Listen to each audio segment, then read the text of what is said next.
एक कहानी जो दिल को छू जाए, एक आवाज जो आपके साथ हमेशा रहे। ये है स्टोरीज विद सत्यम। आइए सुनते हैं आज की खास पेशकश, मुंशी प्रेमचंद्र द्वारा लिखी कहानी महरी। भगवान भला करे लल्लू जी की माँ का, जिनके बल पर हर प्रकार का आराम है। अन्यथा डाक खाने की नौकरी, जहां 7-8 घंटे की हाजिरी और कभी दफ्तर को देर ना हो, ये चमत्कार नहीं तो और क्या है। घर बार का सारा काम सदा स्वयं ही समय पर हो जाता है। हमारी गाड़ी कभी लेट होती ही नहीं। घर की सभी चूल्हे घड़ी के पुर्जों की भांति सदा अपनी जगह पर ठीक रहती है। ये सब लल्लू जी की माँ का जादू है। यदि मुझे किसी छुट्टी के दिन दफ्तर जाना पड़ जाए तो रो पड़ूं, लेकिन वो बेचारी है कि उनको ना इतवार से मतलब, ना ही बड़े दिन से। काम है कि प्रतिदिन बढ़ता ही जाता है। मेरा घमंड वेतन के साथ साथ बढ़ता जाता है, लेकिन वो उफ तक नहीं करती। घर में प्रभु की कृपा से 4 बच्चे हैं। उनके ही काम से एक औरत को अवकाश मिलना कठिन है। फिर पता नहीं वो अन्य कामों के लिए किस प्रकार समय निकाल लेती हैं। मेरे व्यक्तिगत सुख के सभी काम वो स्वयं ही करती है। जाड़े में सुबह सुबह गर्म पानी मौजूद, हजामत का सामान अपनी जगह तैयार, पूजा के बर्तन साफ, पॉलिश किए हुए जूते, अर्थात कहीं से उंगली रखने का कोई अवसर ना मिलता। इस पर मजा ये कि इन बातों में कुछ खर्च नहीं होता। एक जमाना था कि मुझे 20 रुपए मासिक मिलते थे। उस समय देसी जूते और साधारण से 4 खाने के कोट पर गुजर होती थी। अब परमात्मा की कृपा से 100 रुपए मासिक मिलते हैं, तो पॉलिशदार जूता और रेशमी कोट से कम नहीं चाहिए। वो बेचारी है कि जिस प्रकार पहले रहती थी उसी प्रकार आज भी गुजर करती है। केवल दूसरे साल एक गहना और कार्तिके के दिन त्रिवेणी स्नान, बस इसी में प्रसन्न है। इधर हम लोग हैं कि प्रत्येक वर्ष वेतन वृद्धि होती है, लेकिन धन्यवाद के स्थान पर सदा उलाहना उपालब्ध ही मुंह पर रहता है। और हर समय पोस्टल एसोसिएशन की पुकार की वार्षिक वेतन वृद्धि में बढ़ोतरी और दफ्तर के कार्य का समय कम रखा जाए और कोई भी अधिकारी आंख उठाकर ना देख सके। मैं जो दाल चावल खाता हूं वही वो भी खाती है। ईश्वर की देन है कि उसे संतोष रहता है और मुझे असंतोष और अधीरता। मैं पूरा का पूरा वेतन लल्लू जी की माँ के हाथ में ही दे देता हूं और मुझे वो सुख सुविधा मिलती है जो 300 रुपए के अफसर को भी नसीब ना हो। अतिथि भी प्रसन्न रहते हैं और सभी संबंधी भी संतुष्ट हैं। सच पूछिए तो जितना काम वो करती है वो 100 रुपए से भी अधिक का होता है। साहब लोग अपने बच्चे के लिए 15-20 रुपए मासिक आय पर रखते हैं, लेकिन उनको वो आराम और प्यार नसीब नहीं होता जो मेरे बच्चों को होता है। यदि मैं एक बावर्ची रखूं तो कम से कम 10 रुपए मासिक और भोजन देने पर भी इतना अच्छा खाना नहीं बना सकता। इस पर मजा ये है कि सदा खर्च में किफायत दृष्टि में रहती है। यदि मैं 15 रुपए मासिक पर अपने लिए एक बैरा रखूं तो भी वो इतनी देखभाल और रख रखाव नहीं कर सकेगा। फिर बच्चों के कपड़ों की सिलाई ही 10-15 रुपए मासिक की हो जाती है। झाड़ू बर्तन की नौकरानी ही 10-5 रुपए मासिक ले जाती, अर्थात चाहे जो हिसाब लगाइए। यदि मेरा लगभग समस्त वेतन भी नौकरों को भेंट कर दी जाए तो भी इतना आराम नसीब नहीं हो सकता जितना कि इस भागवान के रहने से उपलब्ध है। इसे अंग्रेजी शिक्षा का प्रभाव समझिए या अखबार पढ़ने अथवा बड़े बड़े नेताओं के भाषणों का परिणाम। प्रायः मेरे मन में आता है कि अपने जीवन साथी से इतनी मेहनत कराना भी भारी अत्याचार है और वास्तव में एक औरत का इस सीमा तक काम करना अन्याय है। लेकिन वो बेचारी अपने मुंह से कुछ नहीं कहती। संभवतः उनके मन में कभी विचार ही नहीं आता है। मेरे मन में कभी कभी उफान सा उठता है कि एक महरी या नौकरानी रख दूं तो शायद उन्हें कुछ आराम मिले। वास्तव में बहुत स्वार्थीपन की बात है कि मैं तो बाबू बना हुआ हर प्रकार का आराम उठाऊं और घर की देवी नौकरानी की भांति दिन भर काम करती रहे। लेकिन जब कभी देवी जी से इसकी चर्चा होती है तो वो सदा हंसकर टाल देती है। क्यों बेकार में खर्च बढ़ाओगे? मैं कुछ पढ़ी लिखी तो हूं नहीं जो दिन भर पलंग पर लेटी रहूं या सुबह शाम पार्क की सैर करूं। जिस तरह काम चलता है चलने दो। यदि मैं दबाव देता हूं तो कहने लगती है, मैं तो मना नहीं करती, महरी रख लो। मेरे समय से पहले तो सदा एक नौकरानी घर में रही। मुझे वही समय याद आता है। बुढ़िया नौली के बाद घर में कोई नौकरानी नहीं रही। भगवान भला करे, उसकी कमर झुक गई, लेकिन मरते दम तक अकेले ही सारा काम करती रही। सदा सेवा ही की, स्वयं कभी बीमारी तक में भी कोई सेवा ना ली। उस पर मजा ये कि केवल 1 रुपया वेतन और खाने पर, और वो उम्र भर का वेतन भी मरने पर घर में ही छोड़ मरी। माँ से अधिक सेवा करने वाली, दुख दर्द बांटने वाली, अब ऐसे नौकर कहाँ मिलते हैं। क्या समय था, अत्यल्प वेतनों पर भी लोग संपन्न थे। इसके प्रतिकूल आजकल वो समय है कि आय और व्यय दोनों में वृद्धि, उस पर भी हर समय असंतोष।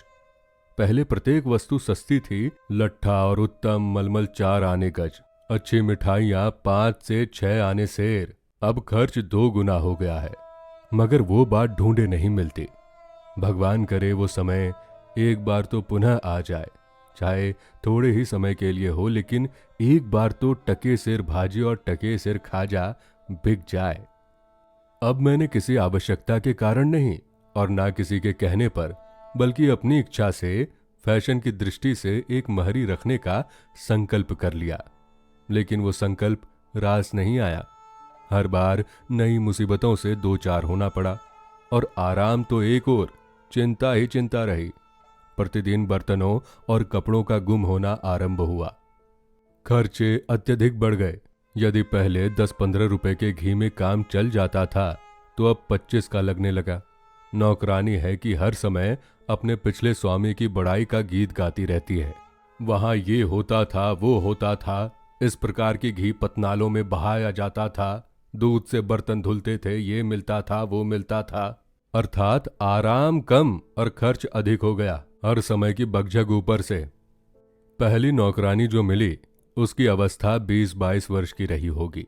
आप उसे रूपसी नहीं कह सकते हैं, लेकिन शिष्ट अवश्य थी, और उसकी आंखों में एक प्रकार की चमक भी थी।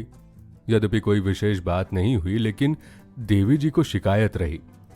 वो कहती है कि मैं अब दफ्तर से जाता और शीघ्र लौट आता हूं, लेकिन मैं पूरे समय तक दफ्तर में ही रहता।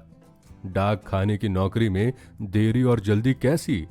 दूसरी शिकायत ये हुई कि मैं जन्मा, नौकरानी का नाम, उसकी ओर बहुत देखता हूं, हर समय उसी से बातें करता रहता हूं, लेकिन मुझे कोई असामान्य बात नहीं लगी। लेकिन जब शिकायत बढ़ते बढ़ते कष्ट और शोक तक जा पहुंची, तो मैंने अंततः उसे नौकरी से निकाल दिया। इसके पश्चात मैंने ढूंढकर एक बुढ़िया रखी, ताकि घर में किसी प्रकार का संदेह उत्पन्न ना हो और आवश्यकता भी पूरी हो जाए। लेकिन ये प्रयोग भी असफल रहा। बुढ़िया से ना तो पानी से भरा कोई बर्तन ही उठता है, ना पलंग ही उठा सकती है। वो तो बस हड्डियों और खाल का एक थैला भरी थी, और सच पूछिए तो उसे स्वयं ही एक सेवक की आवश्यकता थी। बहरहाल लल्लू जी की माँ को उससे कोई आराम नहीं मिला। उन्हें पहले जितना काम करना पड़ता था, अब भी उतना ही करना पड़ता था, लेकिन बीच में मैं बेवकूफ बना। संक्षेप में ये है कि अंततः उसे भी नौकरी से निकाल दिया, और अब एक मध्यम आयु वाली की खोज आरंभ हुई। सर्विस सीकिंग एजेंसी के माध्यम से एक 40 वर्षीय नौकरानी की खोज हुई। उसके पहले अनेक सेविकाएं आई और चली गई। कोई काम का विवरण पूछती और काम बताया जाता तो ये कहती हुई उल्टे पांव चली जाती कि काम तो 2 नौकरों का है और वेतन एक का भी नहीं।